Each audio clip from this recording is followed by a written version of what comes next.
Philly's hottest and freshest music station, the new 103.6 Hot FM.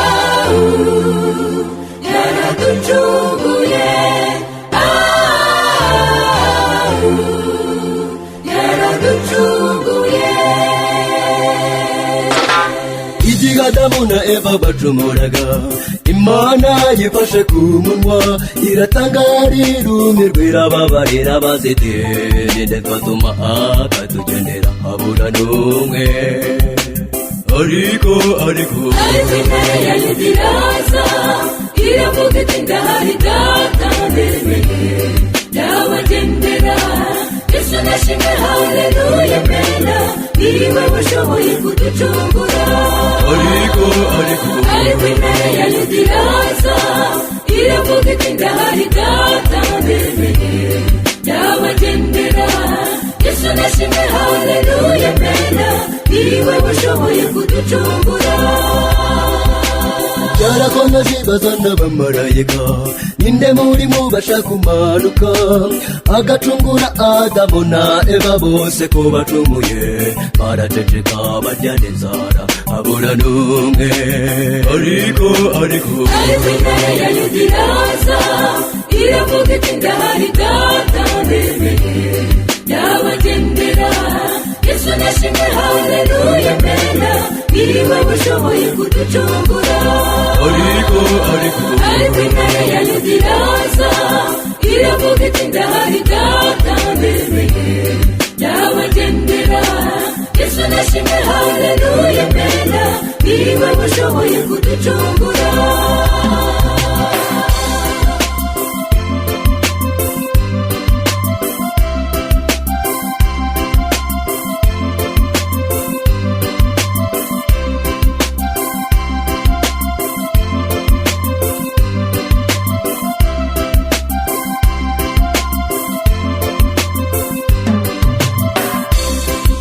Banyacyubahiro mwijuru barabajijwe ninde muri mubasha kumanuka iribukana bya bizima bine byose irabibaza bisubiza biti ntitwabishobora tubabarire ariko imana yayidiraza iravuga iti ndahari data ndemeye yabagendera Yesu nashimwe haleluya pena niwe washoboye kuducungura ariko imana yayidiraza iravuga iti ndahari data ndemeye yabagendera Yesu nashimwe haleluya pena niwe washoboye kuducungura ariko imana yayidiraza iravuga iti ndahari data ndemeye yabagendera Yesu nashimwe haleluya pena niwe washoboye kuducungura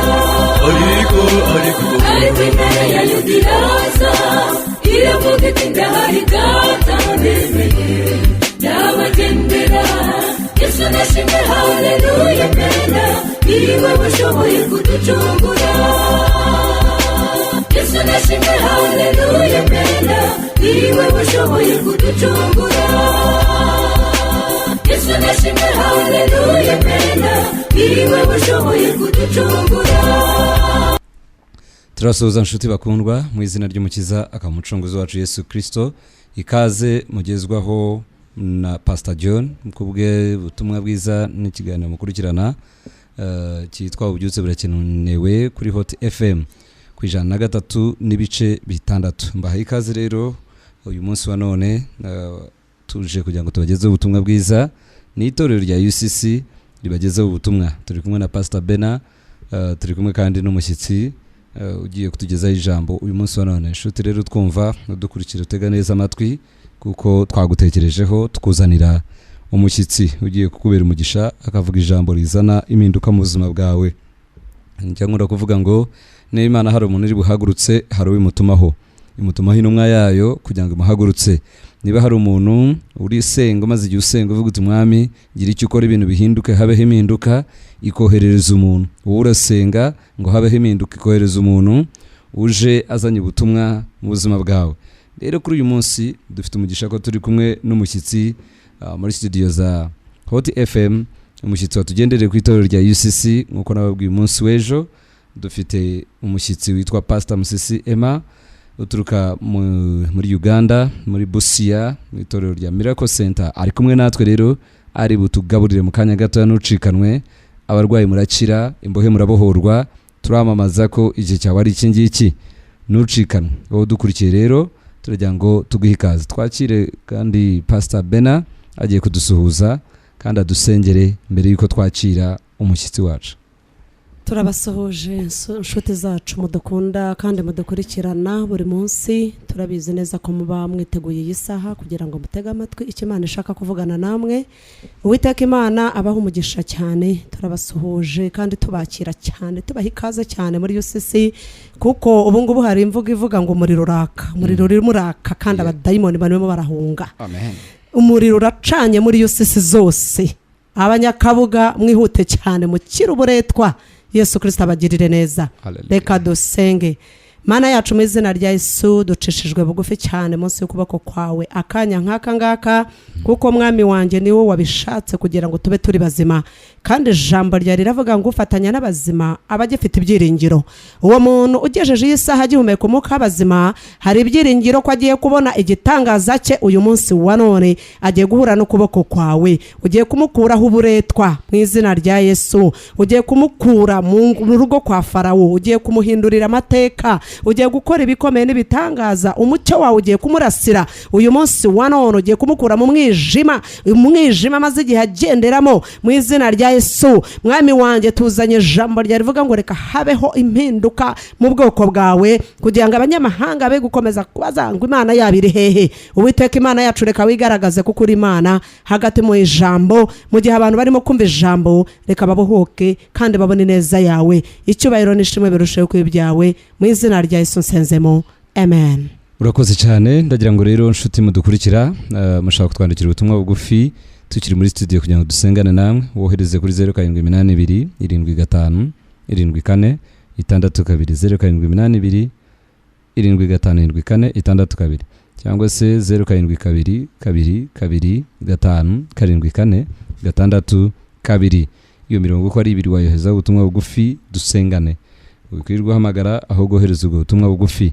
Inshuti zacu rero mudukunda nkuko twababwiye mu masengesho turimo y'iminsi 210, turashaka Imana, turashaka amaso hayo, turashaka ububyutse, turashaka impinduka, twanze kuba kazuyazi, turashaka kuba gushyuha, turashaka gufata umuriro, turashaka kugenda mu butware n'ubasha bw'isumba byose. Rero umuntu w'Imana twumva, niba urushye nkatwe ukaba urushye bene ibyo ngibyo, urushye kuba umuntu udakonje nubira urakazuyazi, bene abo ngabo rero Imana iratubwira baruka.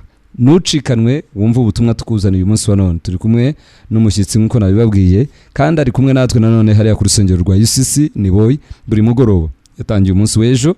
Shimira abantu mwese mwahabaye umunsi w'ejo, Imana ibaha umugisha. N'uyu munsi turabatumira kugira ngo mubane natwe saa 11 z'umugoroba, muze twakira ijambo, muze tubaturwe, kuko amavuta ari ku buzima bw'uyu mukozi w'Imana nasanzwe. Kati twetaga okwaniriza mu duwa mukama CYA. Rero muri aka kanya turajya twakira umukozi w'Imana adusuhuze, atubwira amazina ye, anatubulira amanyage, era abuze ko kubantu abatuririza, atandika atengiri abulire eriye guhanga. Mukama ko mukisa, most welcome. Amen. Amen. Baramusizanyo muri nya rya Yesu. Ati ndabashuje cyane mu izina rya Yesu. Anga Pastor John wabagambi. Nkuko mushumba John ababwiye, mva mu Uganda, nurutse muri Uganda, sigwe mu ndi gwango gusoko kujja wano. Ntago ariyo nshuro yanjye ya mbere injinaha. Bazadde banga bo moyo bali mu kifo kino. Ababyeyi banje bambyara mu mwuka bari inaha muri iki gihugu. Bishop Rwandamura Charles. Ya inumwa Rwandamura Charles. Ate ni Bishop Margaret. Na Bishop Margaret Rwandamura. Bebo abasumba bange. Abo nibo bashumba banje. Abansumba okuvira dala nga bacyali mu Uganda. Banshumbye igihe bari bakiri muri Uganda. Uganda ne Rwanda birina enkolagana y'amanyi. Uganda n'u Rwanda bifite imikoranire y'imbaraga cyane. tugabana ebintu bingi nnyo dufite ibintu byinshi dusangiye era tulina neighborhood nungi ddala kandi dufite umubano mwiza cyane nk'abaturanyi. twebaza Katonda olwa gavumenti eno turashimira Imana kubw'iyi leta y'iki gihugu cy'u Rwanda olw'omulimu gukoleddwa kubw'imirimo ikozwe.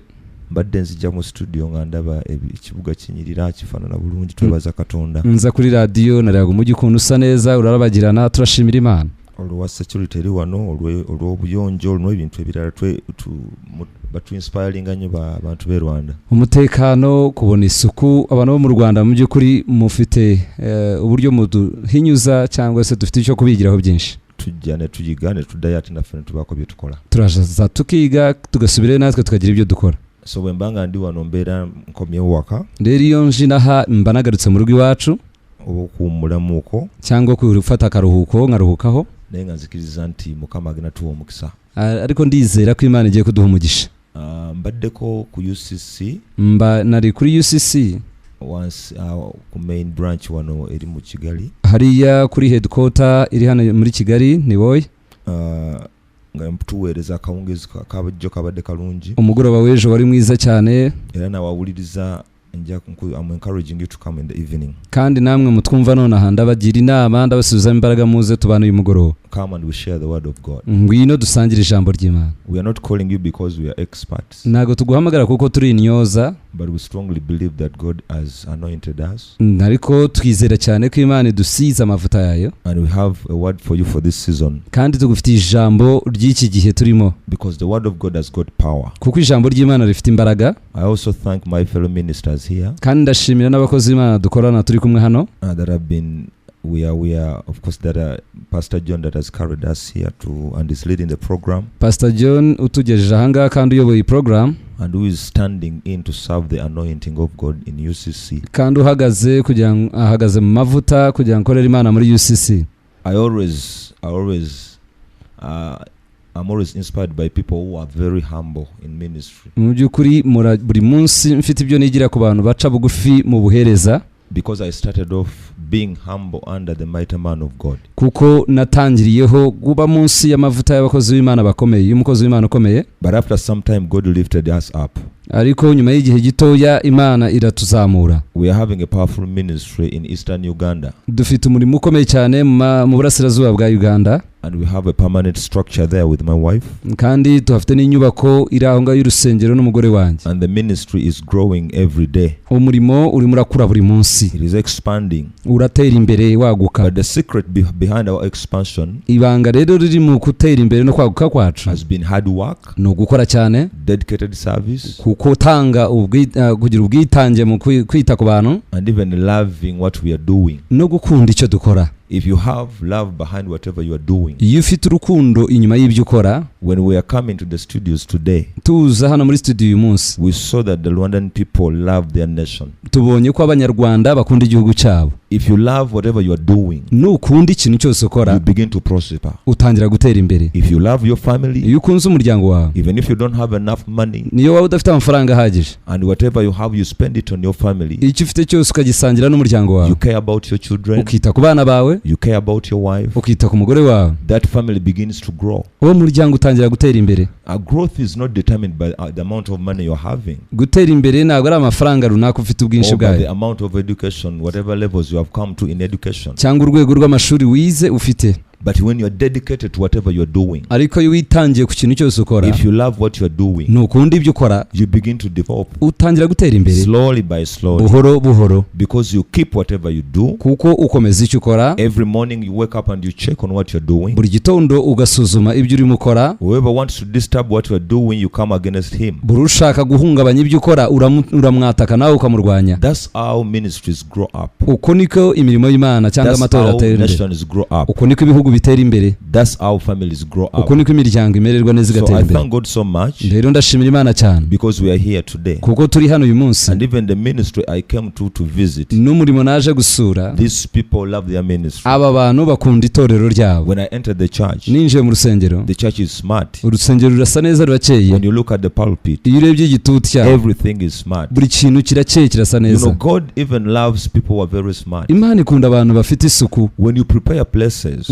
utegura ahantu, it's like you're putting an avenue for the visitation of God. uba ushize uteguriye uteguriye Imana kugira ngo ishobore kubasura. When God was visiting the children of Israel in the wilderness, igihe Imana yasuraga ubwoko bw'Abisirayeli mu butayu, at Mountain Sinai, ku musozi wa Sinai, the Bible says, Bibiliya igira iti, God ordered Moses, Imana yategetse Mose, and he told him, let the people go down and begin washing, abantu basubire bagiye kubanza kumesa, clean up their garments, mesa imyenda clean yabo, up their utensils, boze neza ibyombo byabo whatever they're using, ibyo bakoresha byose, because I want to visit them. kuko ndashaka kubasura. So if you want to be visited, niba ushaka rero gusurwa n'Imana, if you want a move of God, niba ushaka ukuboko kw'Imana ko kugaragara, if you want international visitors, niba ushaka abashyitsi mpuzamahanga, you prepare your ground, utegura ikintu, utegura your family, utegura umuryango wawe, prepare your sitting room, utegura aho wicara, then it's going to be very easy for the visitors to come. bisohorera abashyitsi kuza mu rugo The rwawe. same thing applies to God. uko niko n'Imana iteye. If you prepare your ministry, iyo uteguye umurimo wawe, if you invest in that ministry, iyo ushyize ibyo ufite byose muri uwo if murimo, you pray for your ministry, iyo usengeye uwo murimo, if you read your Bible, iyo usomye Bibiliya yawe, you prepare yourself, ukitegura, you know the word of God, ukamenya ijambo you ry'Imana, prepare the ministers, ugategura abakozi b'Imana, you have fresh word for the people. ufite ijambo rihoraho There is ryiza no rivuga reason abantu. why people don't come to that ministry. nta mpamvu abantu batazaza muri uwo murimo. People are going to come abantu bazaza because everything has been prepared. kuko ibintu byose birateguye. That is the secret behind the excellence of UCC. icyo niryo banga riri inyuma y'iterambere cyangwa n'ubwiza bwa UCC. You know, at times some people look at ministries growing up ibihe bimwe abantu bareba imirimo itera imbere y'Imana, and they say God is not fair. bakavuga ngo Imana ntago But I nayo want to ishyira tell mu you, gaciro. God is very fair. Imana ndajya mubwira ngo Imana ishyira mu When gaciro you move according to the principles of God, iyo ugendeye mu mahame y'Ubumana, when you begin keeping the law of God, iyo utangiye kurinda amategeko when you y'Imana, read the word of God iyo usomye ijambo and you ry'Imana, move by the word, ukagendera mu ijambo, you go into the excellence of the word, ukajya imbere mu bwiza bw'ijambo then ry'Imana, God begins to anoint you. Imana itangira He kugusiga, gives you the grace. ikaguha ubuntu, Prosperity comes to you. iterambere rikaza muri wowe, Expansion comes to you. kwaguka kukaza, You get connections. ugatangira guhuzwa People n'abantu begin to batandukanye, love to be part of that ministry. abantu batangira gukunda kuba igice cy'uwo murimo In the name of Jesus mu Christ. izina rya Yesu So Kristo. these few days I'm here to encourage people iyi minsi mike ndi n'ahandi hano gutera inkunga that abantu. God is a real God. Imana ni Imana nyakuri. Today I just want to share something small about prayer. uyu munsi hari ikintu gito nshaka kuvuga ku Today masengesho. I've been reading my Bible narimo nsoma Bibiliya yanjye in the book of Numbers, mu gitabo cyo kubara, and I found out there are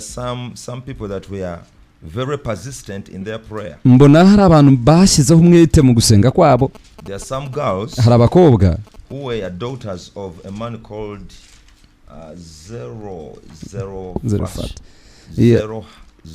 Fahad. Yes, hari abakobwa b'umugabo witwaga Zerefahad. You know, these are Hebrew names. Ayo ni amazina y'Igiheburaya. And it's in Numbers 27. Ni ibice 27 byo kubara. And the Bible says, Bibiliya iragira iti, Numbers 27, ibice 27 byo kubara, beginning from verse 1. utangiye ku murongo wa mbere. These daughters, aba bakobwa, their father had no son. papa wabo nigeze abyara umuhungu, He only had girls. yabyaye abakobwa gusa. And you know, of course, in the Israel culture, urabizi umuco w'Abisiraheli, women were not considered so much. abagore ntabwo bitabwagaho cyane ngo And bahabwe even in the agaciro. African culture, n'umuco w'Abanyafurika, if a man produces boys on, girls only, iyo umugabo abyaye abakobwa gusa, they say he made a loss. baravuga ngo yakoze igihombo. People say you don't have children. abantu bavuga ngo nta bana agira. And some of them go even outside their marriages. bamwe rwose bagaca inyuma abo bashakanye, They are looking for boys. bashakisha abakobwa, That's why in abahungu. Africa we have polygamous families. nicyo gituma rero muri Afurika dufite abagabo bagira abagore benshi. Where I'm coming from, iyo mwomoka, people, they say an average family has got 7 children. baravuga ngo umuryango uri hagati ufite abana 7. That's why at times there's a lot of poverty in Africa. nicyo gituma rero muri Afurika dufite ubukene Because we bwinshi, have very many children kuko tubyara abana benshi and we don't have a lot of money to sustain kandi them. dufite amafaranga yo kubatunga.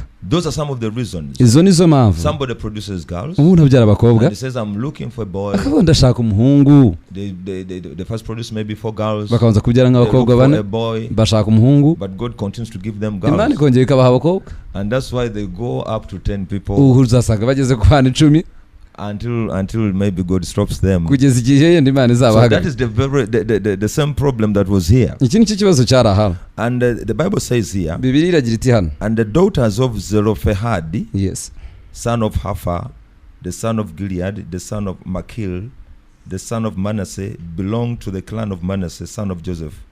The names of the daughters were Mahalah, Noah, Hoglah, Milcah, and Tirzah. They came forward and stood before Moses, Eleazar the prophet, the leaders, and the whole assembly of the entrance. You know, standing before elders like this when you are a woman in Israel, it was very hard. mu Bisirayeli kugira ngo uwo uri umudamu wari umukobwa uhagarara imbere y'abakuru cyari ikintu gikomeye cyane. These girls were very strong. Abakobwa bashize ubwoba. The Bible says they stood before Moses. Bibiliya ivuga ngo bahagaze imbere ya Mose. Moses was a man who was greatly respected. Mose yari umugabo wubahwa cyane. And Eleazar was the priest. Eliezer yari umutambyi. He was like an archbishop. Yari nka archbishop. He was like an apostle. Yari nk'intumwa. He was very, very powerful. Yari umuntu w'imbaraga ukomeye cyane. And to say, and to the leaders. Hanyuma bavugana n'abayobozi ba. And the whole assembly. N'imbere y'iteraniro ryose. At the entrance. mu mwinjiro cyangwa mu marembo. To the tent of meeting and said. Mu ihema ry'ibonaniro bagira bati. And they said, our father died. Ngo data yarapfuye. In the wilderness. Yapfiriye mu butayu. He was not among the followers who banded together against the Lord. Kandi ni yari mu iteraniro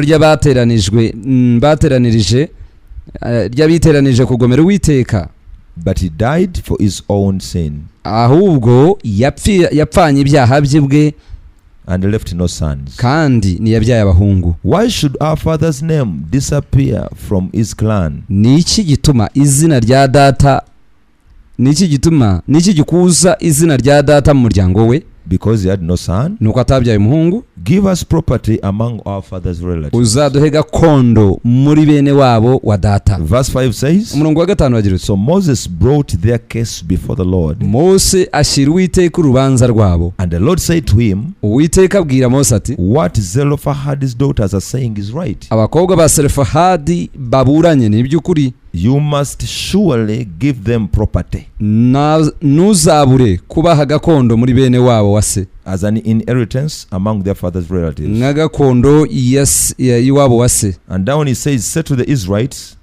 Hepfo aravuga tubwira Abisiraheli. If any man dies and leaves no son. Umuntu napfa adasize umuhungu. Give his inheritance to his daughter. Muzatume umukobwa we aragwa gakondo ye. Now I've got a small message here. Hari ubutumwa bugufi mfite hano. It is about persistence in prayer. Ni ubutumwa buvuga ku kwihangana mu gusenga. When you are praying, iyo usenga, you have to be very serious. Ugomba kuba umuntu seriye. You have to stand strong. Ugomba guhagarara wemye ukomeye. And present your case before the Lord. Ukagaragaza urubanza rwa imbere y'Imana. Some people have been forgotten. Abantu bamwe bari bagiranywe. Like these girls were forgotten. N'abakobwa bari bibagiranywe. Moses had forgotten them. Mose yari yarabibagiwe. The priest had forgotten them. Umutambyi yari yarabibagiwe. The leaders had forgotten them. Abayobozi bari barabibagiwe. And even other people in the assembly had forgotten them. N'abandi bantu mu iteraniro bari barabibagiwe. They said these are just girls. Baravuga ati aba n'abakobwa gusa. What are they going to use the money for? Ese amafaranga bazayakoresha iki? But I want to tell you. Ariko nkubwire. Everyone needs money. Buri muntu akeneye amafaranga. Everyone needs inheritance. Buri muntu akeneye unagiye cyangwa gakondo ye. Somebody that is listening to me today. Muntu unyumva uyu munsi. You need God to provide for you. Ukeneye Imana kugira ikiguha. Because some people can say. Kuko abantu bamwe bagira bati. Me I don't need money. Yes nyeneye amafaranga. But what about your children? Ese abana bawe. They need to go to a very good school. Bagomba kujya mu mashuri meza. They need to go to university. Bakwiye kujya kuri kaminuza. You need to buy a very good car. Ugomba gutunga imodoka nziza. You need transport. Ukeneye transport. You need a good house for your family. Ukeneye inzu nziza urwo rwiza rw'umuryango wawe. Some families today are breaking up. Imiryango imwe iratanywa because they don't have money. Kuko badafite amafaranga. So every one of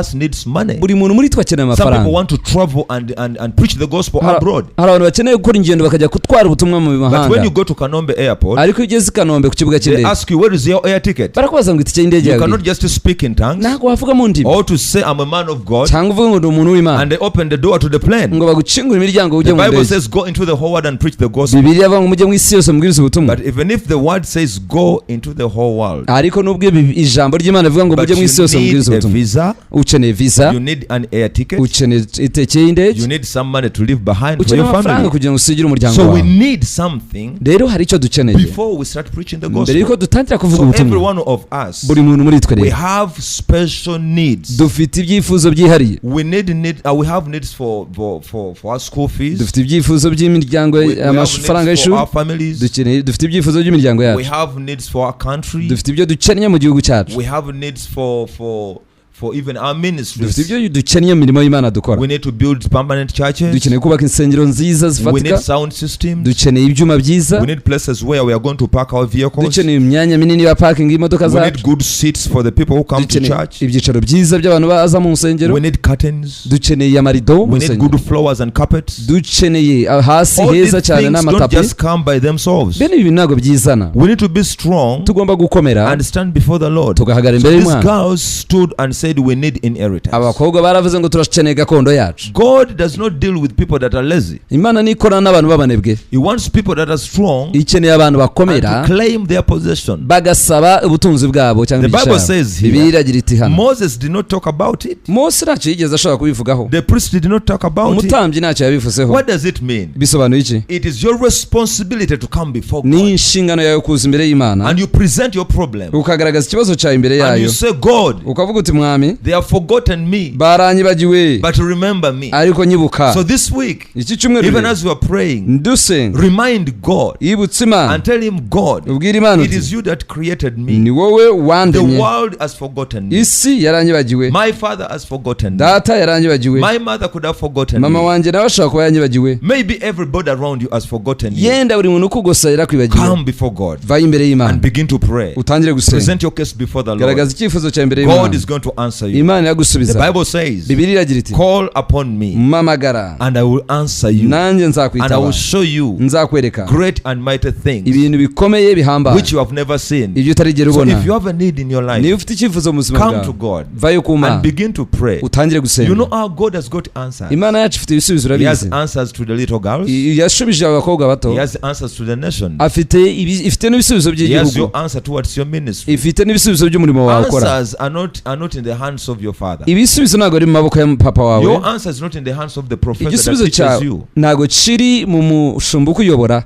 Your answer is not anywhere else, ntabwo igisubizo kiri ahandi hantu hose, but your answer is with God. ariko igisubizo cyawe kiri mu Mana. Your answer belongs to God. igisubizo cyawe kirava ku Mana. God provides your answer. Imana niyo iguha igisubizo cyawe. When you begin to pray, iyo utangiye gusenga answers are going to come to you. ibisubizo bizaza aho In the uri name of Jesus mu Christ. izina ry'Umwami Let's Yesu continue Kristo. with the story. kadukomeze iyi nkuru The wumva. Bible says, Bibiliya agira iti so Moses brought their case before the Lord, nuko Mose azana uru rubanza imbere y'Uwiteka. and the Lord said, Uwiteka abwira Mose ati what these daughters are saying is right. abakobwa ba Selofehadi ibyo baburanye ni ukuri.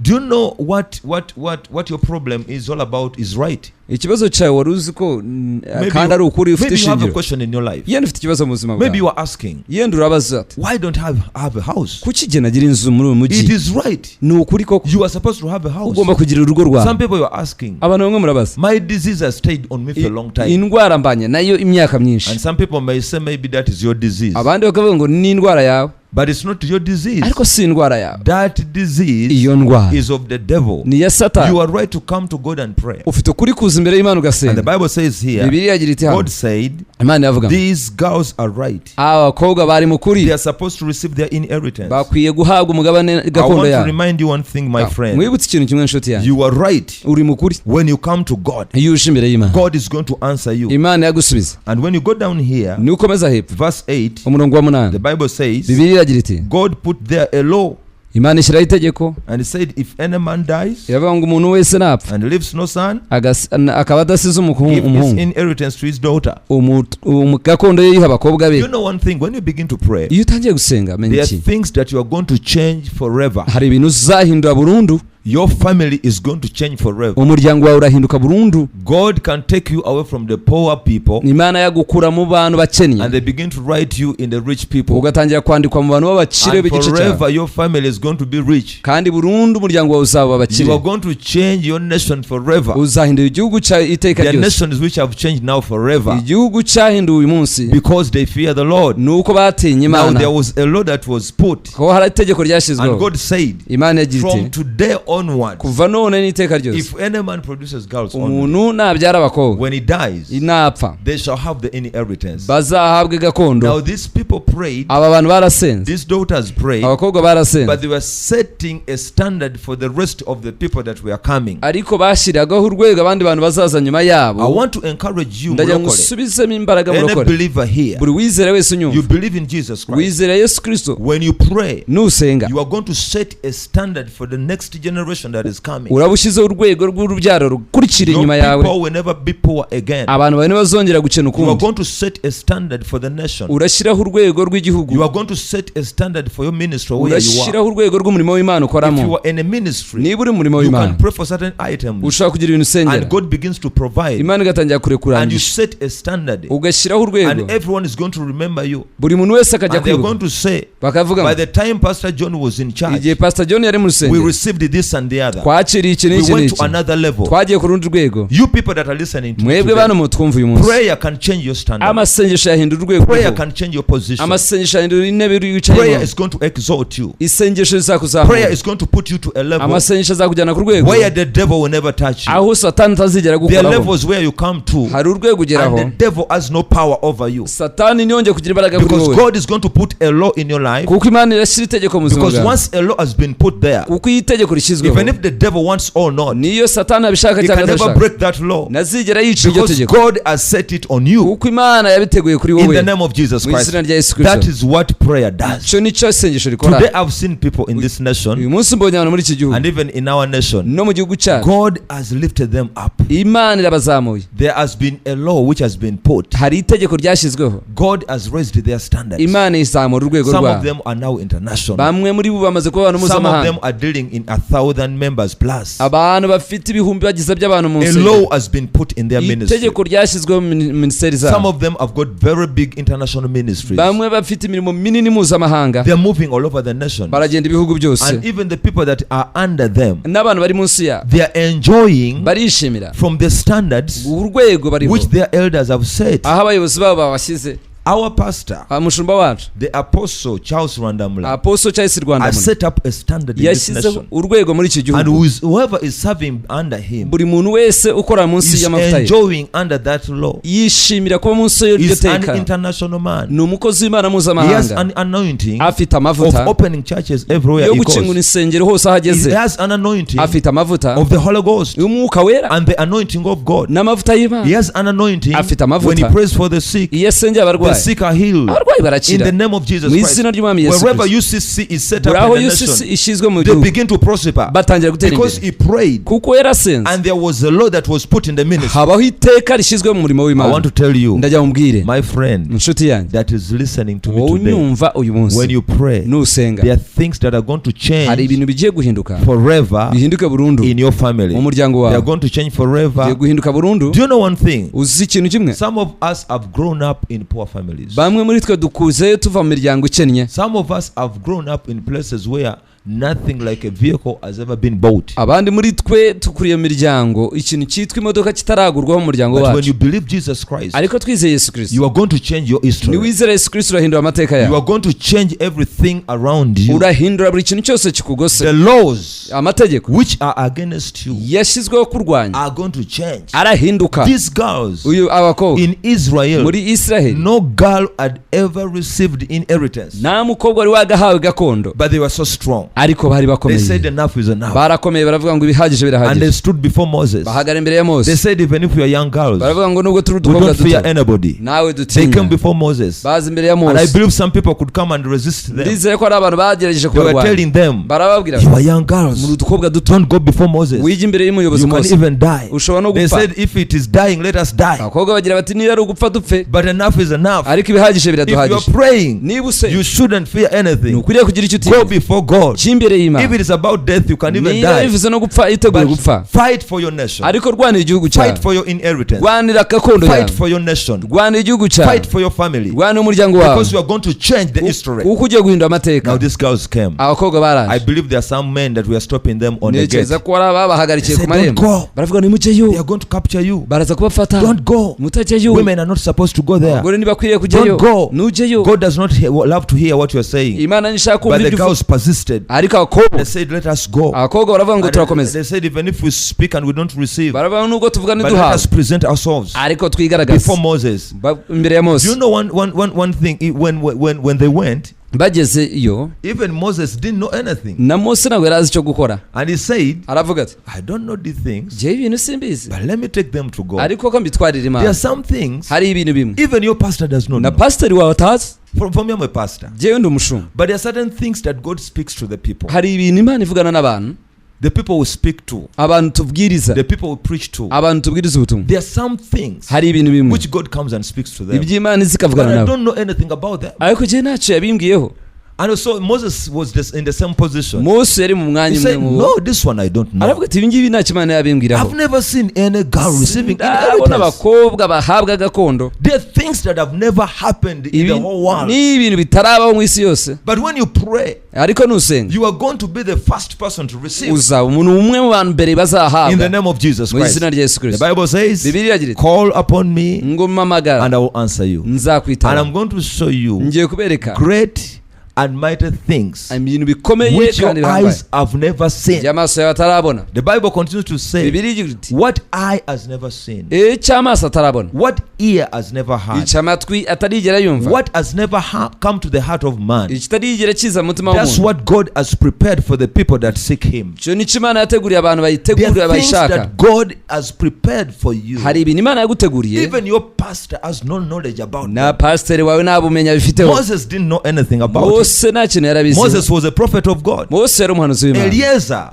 Eliyezeri was the priest. yari He umutambyi, didn't know anything about it. yigeze agira icyo The abimenyaho. Bible talks about even the elders. Bibiliya avuga no ku There bakuru, were elders in Israel. hari abakuru muri The Isiraheli elders also said, we have never seen a girl taking inheritance of the father. baravuga bati ntabwo twigeze tubona umukobwa uhabwa But I want gakondo to ya thank se. God for these girls. Ariko nshimira Imana kubw'aba bakobwa They changed the history. bahinduye amateka. So as I'm concluding, Ubu noneho nsoza, I'm here to encourage ndi you. hano gusubizamo imbaraga. God wants to change the history of your family. Imana yashaka guhindura amateka y'umuryango wawe. When you start praying, Nutangira gusenga, your history is going to change. amateka yarahinduka, People are going to change. abantu bagiye guhinduka. When they hear what you do, Niba wumva ibyo ukora, your history is going to change. amateka yarahinduka. You can even change your country. Ushobora no guhindura igihugu cyawe, You are going to change your ministry. uzahindura umurimo ukora. What has never happened in the whole of the ministries of the world can start happening in your ministry. Ikitarabaho mu mirimo y'Imana itandukanyije What your gutangira umurimo neighbors wawe, have never received, icyo abaturanyi it batarabuhawe can start from you. cyatangirira kuri wowe, What nobody has ever had. icyo umuntu wese atarumva. You know, at times we just copy things. Hari igihe rimwe dukopera ibintu, You see the other pastor doing things, urabona pastori yakora you ibintu copy. nawe ugakopera, You see this brother doing things, wabona mwenda tukora you iki copy. nawe ugakopera, You see your neighbor's television, wabona you go televiziyo and buy y'umuturanyi that wawe other television. ukagenda ukagura ya yindi nawe. Somebody goes to America, Umuntu yagiye muri you Amerika also copy and go to nawe America. ugakopera ushaka kujya muri There are Amerika. places Hari ahantu which have never been reached to. aho narigera ngera Those jewe, are the places where God is taking you. aho niho Imana nayo igutwara. There is an anointing Hari amavuta which God has never given to any person. Imana itaraho umuntu uwo ari we When you wese. begin to pray, Iyo utangiye that gusenga, anointing is there for ayo you. mavuta araguhabwa. I'm here to encourage Ndi you. hano kugusubiza You mu people imbaraga. that pray, Mwebwe there bana are musenga, things in this world hari ibintu muri iyi si which nobody has ever received. ibyo umuntu wese ataracira. And when you begin to pray, Nutangira gusenga rero, there is a package for you, hari igipfunyika cyawe, special package for you, igipfunyika cyawe cyihariye, which nobody has ever received. icyo umuntu wese That atarakira. is the secret of prayer. Iryo niryo banga ryo gusenga, That is the secret of prayer. iryo niryo banga ryo When gusenga. you pray, Iyo usenze, God is going to answer you. Imana iragusubiza. God gives you an assurance. Imana iguha He igihamya, says, pray, ikavuga senga, pray every day. senga iteka, Pray in the morning. senga mu Pray gitondo, in the afternoon. senga nimugoroba, Pray in the evening. senga I'm nimugoroba. talking about persistent prayer. Ndavuga isengesho ryo guhozaho, Praying every time. gusenga bihoraho, Knocking at the uhoza, doors of God. ukomanga ku Crying nzugi to God z'Imana, every day. usirira Imana, Reminding God. wibutsa Imana, And say, I'm presenting my case. ukavuga uti nzanye ikibazo cyawe. God, everybody has forgotten me. Mana buri muntu yaranyibagiwe, But God remember me. ariko Mana nyibuka. I want to assure you, Ndagira nguhe icyizere, God is going to answer you Imana igiye kugusubiza speedily. vuba It's cyane, going to bring an answer to igiye you kuzana igisubizo kuri wowe very quickly cya vuba kandi in the mighty name of mu izina Jesus. rya Yesu. Let me just pray for you Reka as you're listening. mbasengere mwega abumvaga. Somebody could be there Hari umuntu uri aho and you are saying, Pastor Emmanuel, uravuga ati Pastor Emma, I've been praying for a long time, nsenze igihe kirekire but I'm losing hope. ariko nakaje I'm ibyiringiro. here to encourage you Ndi hano gusubiza that imbaraga, God is going to answer you Imana igiye kugusubiza in Jesus' mighty mu name. izina rikomeye rya Yesu. Let me just pray with you for this one minute. nsenga nawe muri iyi munota umwe. Father, I want to thank you Data ndagira ngushimire for everyone that has been ubwa listening buri wese to the wakurikiranaga, word of God. wakurikirana ijambo Like the ry'Imana, daughters of Zelophehad, nk'abakobwa ba Selofehadi, that we are persistent in prayer. ngo turakomeje And amasengesho, they came before Moses. baje imbere ya Mose, I'm presenting these people's case. bagaragaza ikibazo cyabo Everyone imbere ya that is Mose. sick, buri muntu wari urwaye, everyone that is impoverished and buri muntu, very poor buri people, muntu wese wari mu bukene, everyone that is having a problem in the family, buri muntu wari afite ikibazo mu muryango, everyone that is confused, buri muntu wese wari the wacanganyikirwa, children that are at school abana bari ku ishuri and they have failed to understand subjects, bananirwa kumva no gusobanukirwa amasomo, the history that has never been changed in families, ayo mateka yaratahinduka mu muryango, people that have got problems in their families, abantu bafite ibibazo mu muryango yabo, the things which are very impossible to Ibi human beings, bitandukanye mwafashe people that have got Ya- different kinds of bidashoboka ku bantu, diseases, izo ndwara like zanana, cancer, nka kanseri, like ulcers, nka igifu, like high blood pressure, nko pressure kinds cyangwa se of isukari, diseases. indwara za buri bwoko. What is impossible with man Buri kidashobokera umuntu is possible with God. birashoboka ku I Mana. present them before the Lord. Mbazanye imbere y'Umwana. And Father, we believe Data ndizera that look into the cases of those ku bibazo people. by'abantu ugiye Heal kubireba, everyone that is sick. kiza buri muntu wese twumva, Deliver people that have been bound. bohora abantu baboshwe. Father, we thank you Data because you turagushima have power. kuko ufite We imbaraga, thank you turagushima because when you came into the world, kuko uje mu you isi brought deliverance to us. wazanye We kubohorwa give you kwacu, praise and glory tuguha icyubahiro n'ikuzo in Jesus' mu mighty izina name. rikomeye rya Yesu. And everyone said amen. Buri wese agira ati amina. Amen. God Amen. bless you. Thank Imana ibahe you. umugisha cyane, Pastor murakoze. John. Ya, murakoze cyane Pastor Emma Musisi, amagambo atugejejeho. Ndagira ngubwire wowe utwumva niba Imana yaratabaye abakobwa ba Serefahad, nawe iragutabara. Mwibuke ko turimo tuvuga ngo bigomba kubaho, reka habeho impinduka. Haraba impinduka. Muntu yo duteze amatwi twumva, ushobora kutwandikira cyangwa ugahamagara aka kanya, turi muri studio kugira ngo dusengane nawe, dushobore kugufasha kurushaho. Turashaka kwakira amatelefoni yanyu. Ushobora kuduhamagara kuri 0782 7574 662. Mwenda twandikira avuga ati yitwa Peter, ati munsengere, Imana irimo imbaraga kuko ndananiwe. Pastor, umwuka w'irari aranyishe pe. Musengere. Ni Peter Kabeza. Tegetse abadayimoni babushe ubuzima bwa Peter kurekura. Zo mbaraga z'umwijima zikurekure. Undi uhamagara, allo? Yes. Yego. Urwaye umutwe? No mu nda nyine. Witwa nde? Yitwa Sara. Witwa Sara.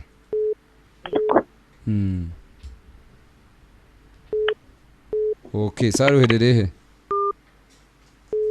Ntabwo tubwiye aherereye. Katurebe undi duhamagara. Allo? Hello. Nishimwe Pastor. Ahimbazwe. Yesu Kabuga. Yego Nyense. Nakoze cyane. Amen. Nani itabara umuryango wanjye. Ira utabara mu izina rya Yesu. Nakoze. Yego. Aha. Niba hari undi uri ku murongo ushaka guhamagara cyangwa wese ubutumwa bugufi, turagira ngo twakire. Handi watwandikira avuga ati Pastor, munsengere ndarushye. Musengere umugabo wanjye areke inzoga n'itabi. Nawe ati munsengere ndarushye. Nendata ushaka gusengerwa urarushye, imbabazi n'imbaraga by'Uwiteka bikugereho, ubohorwe mu izina rya Yesu. Ubohorwe. Wibuke kuhamagara cyangwa kohereza ubutumwa bugufi kuri 0722 574 Alphonse uri Remera aragira ati Imana ibasha gukora ibiruta cyane ibyo dusaba. Efeso 3:20 mumfashe tuyiringire kuko ariyo yaturemye kandi byose birashoboka bishobokera uwizeye nibyo reka habeho ububyutse. God bless you. Yakoze cyane inshuti yacu. Undi twandikira avuga ati Yesu ashimwe, munsengere mukuru wanjye imyaka 15 arwaye. Uwo mudayimoni w'indwara wamwiboshye bamurekure mu izina rya Yesu. Izo mbaraga zamuboshe zatumwe ku buzima bwe zirekura umubiri we, zirekura amagufwa, zirekura ubugingo bwawe mu izina rya Yesu. Habeho gutabarwa, habeho kugirirwa neza mu izina rya Yesu. Iyo myaka 15 Uwiteka Imana nyiringabo kwibuki agukiza uburetwa n'agahato kose kari ku buzima bwawe. Inshuti bakundwa muteze amatwi, twabwiye ngo ushobora kwandika cyangwa guhamagara kuri 0782 7574 662. Niba utwumva ushobora guhamagara, ushobora kutwandikira ubutumwa bugufi bukatugeraho. Ndagira ngo Pastor Bena, hari abantu bashaka gukizwa tutaza kubibagirwa. Umuntu wifuza gukizwa urahari uravuga uti ndashaka gufata icyemezo ku buzima bwanjye, mitemo Yesu, ndumva twabaha umwanya ukabasengera. Imana ibaha umugisha bene data muhisemo, ariko umushumba watubwirije yatubwiye ngo kugira ngo ubone icyo ushaka cyose nuko utera intambwe ugahagarara imbere y'umwami wawe. Tera intambwe nubwo tugusengera ukatura, ntago ubasha kurera agakiza kawe utaje ngo umushumba bigufashemo. Tera intambwe uze ku rusengero uturanye n'insengero za UCC. Tera intambwe wowe niba uri kure ushobora no gutanga icyo gitambo kaza ukadusanga, ariko ukaza mu nzu y'Uwiteka Imana, ukaza ukadusanga tukagusengera kandi tukagufasha, kuko natwe twafashijwe n'abashumba. Subiramo iri sengesho, vuga ngo Mwami Yesu, ndagushimye kubw'uyu munsi ko numvise ijambo ryawe, ukaba umpaye uburenganzira bwo kuza imbere yawe kubabarirwa ibyaha byanjye. Kuva uyu munsi wa none nihanye ibyaha byose byo nakoze kuva mu bwana kugera uyu munsi.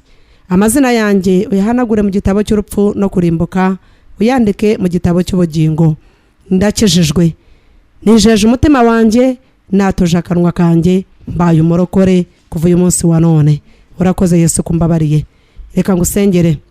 Mana yacu mu izina rya Yesu, fasha uwo musore, fasha uwo mukobwa, fasha uwo mumama, fasha uwo mupapa, fasha uwo mukecuru, fasha uwo musaza, uwo muntu warurushye waruremerewe, ariko uyu munsi ukaba umuhaye uburenganzira bwo kuza imbere y'amaso yawe. Mwami wanjye, mufasha umukomeze nkuko natwe wadukomeje, tukaba tubabwira iby'ubwami bwawe. Ngaho Data mwiza, ari kubagirire neza kuva uyu munsi wa none.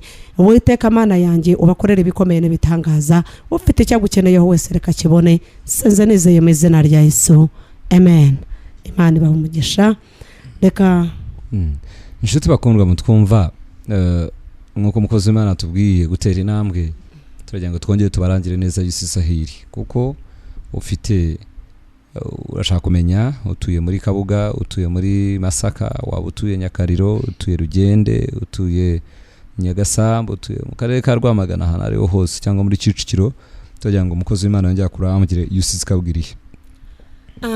Wowe ushaka kuza kugira ngo Uwiteka Imana arusheho kukugirira neza, ndizera ntashidikanya abantu bose bamaze gutera intambwe baza UCC bamaze kubona ukuboko k'Uwiteka Imana, ndetse utanacikanwa ku cyumweru. Hari ubuhamya bukomeye cyane bw'ibyo umuntu Imana yamukoreye ibikomeye muri ibi byumweru twasengaga, kuko turi mu gihe cyo gusenga. Amasengesho avuga ngo ni ugukurwaho igisuzuguriro.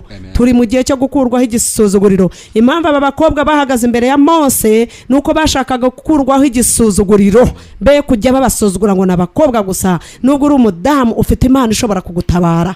Ngwino Yesu akugirire neza. Ushaka kuza UCC Kabuga, genda Pastor Bena, guturuka UCC Kabuga utega imodoka iyo ari yo yose kakugeza mu mujyi wa Kabuga. Wagera mu mujyi wa Kabuga, wafata umumotari, wafata umunyonzi, wamubwira ngo mungeze mu kigo kwa Richard kuri UCC, mu kigo kwa Richard, utibagirwa iryo zina. Aho ngaho no dukorera umurimo w'Imana, ndetse tuboneyeho no kubatumira abashyitsi mwadusuye nimugoroba, mwabonye imbaraga zari zihari. Tuboneyeho no kubatumira muri uyu mugoroba. Turi mu gihe cyo kuva, turimo turahagarara mu gihe cyo kuva, twimuka tuva kwa Farawo, kwinjirikana naho twateganyirijwe, kuko abana b'Imana dufite aho tugomba guhagarara. Yesu akugirire neza. Ukeneye nomero zanjye za telefone 0788 51 3 kabiri, 0788 3 3 kabiri, cyangwa 0722 5 3 kabiri, 0722 5 kabiri. Yesu akugirire neza. Uza kuri UCC Kabuga. Urakoze cyane mukozi w'Imana. Reka ndangira abantu UCC nibo yiherereye hehe. UCC nibo ni icyicaro gikuru cy'itorero rya UCC, aho intumwa cya Yesu Rwanda muri uzamusanga, uzahasanga Pastor John wumva akakanya kuri microphone ya Hot FM. Uraza kuhasanga uyu mukozi w'Imana dufite umushyitsi Pastor MUSISI Emma, ari kumwe natwe, araduhisha umugisha. Nucikanwe buri nimugoroba saa 11, vayo duhanwe umugisha. Hari ibigomba kuva ku buzima bwawe, hari itegeko ry'umwanzi rigomba kuvuguruzwa mu izina rya Yesu. Ibyo rero bikorwa n'umukozi w'Imana. Umukozi w'Imana atwigisha ko rwose bikwiriye buri muntu wese kugira umushumba, bikwiriye buri muntu wese gushumbwa, bikwiriye buri muntu wese kugira umugira inama, umucyamura. Niba ukijijwe, tera intambwe tugereho, dushaka kugufasha kurushaho. UCC nibo yiherereye mu karere ka Kicukiro, umurenge Niboyi, akagari Niboyi, ni munsi y'ibiro by'akagari ka Niboyi. hirya y'ibagiro ry'inka ho gato, hirya y'ibagiro ry'inka bakunda kwita ibagiro ryo kwa Didi, urarirenga ni ugeze Sonatube ufata umuhanda ugana muri Sahara, ni kuri rompo ya Sonatube aho ngaho niho ufata umuhanda ugana muri Sahara. Vayo duhabwe mugisha ku cyumweru, tuzaturi kumwe n'uyu mukozi w'Imana ndetse na hano kuri radio turi kumwe uyu munsi n'ejo bundi, nucikanwe kumwumva no guhabwa umugisha. Niba ufashijwe nawe ukaba umushaka, vayo kuri UCC turagufasha kugira ngo ushobore kubona uyu mukozi w'Imana. Wikwiherera mu bibazo byawe kuko Uwiteka ari cyo ashaka gukora, agahindura amateka n'ibihe byawe. Ndavugana na buri muntu wese utwumva, turi mu masengesho y'iminsi 210. Iyi minsi buri wese twakifuje kuba mu masengesho. Umukozi w'Imana atwigisha amasengesho yo guhozaho, uburyo azana ibisubizo, ugahabwa ikintu kitigeze gihabwa umuntu wese, ugahabwa uburenganzira, ugahabwa igikundiro buri wese atigeze agira. Ndabasaba rero mbatumira mujye muza buri mugoroba dusenge, dushake Uwiteka, dushake maso he, kuko Imana irashaka kugira icyo ikora. Iyo umuntu wese wumva ugasigara aho ngaho udakoze ibyo wumvishije, impinduka nagipfa kwizana, witegereza ko yakwizana. Vayo tubane mu masengesho, vayo tubane ku cyumweru dutangira kare ku isaha mu gitondo saa 1. Nimugoroba tuzadufite igiterane cy'abagabo, abagabo bonyine na abagore rada, tuzaba dufite igiterane cy'abagore. Abagore ba UCC bazahura ikigoroba, dusenge Imana, twiga ijambo, bizaba bidasanzwe. Nucikanwe rero ngwino tubana. Amahoro y'Imana abane namwe, umugisha w'Imana barondore, imbazi z'Imana zikomeze kubakurikirana, kugendana namwe aho mujya hose, na hejo ku isaha ya saa 9 ku munsi wa gatanu. Imana ibagire neza.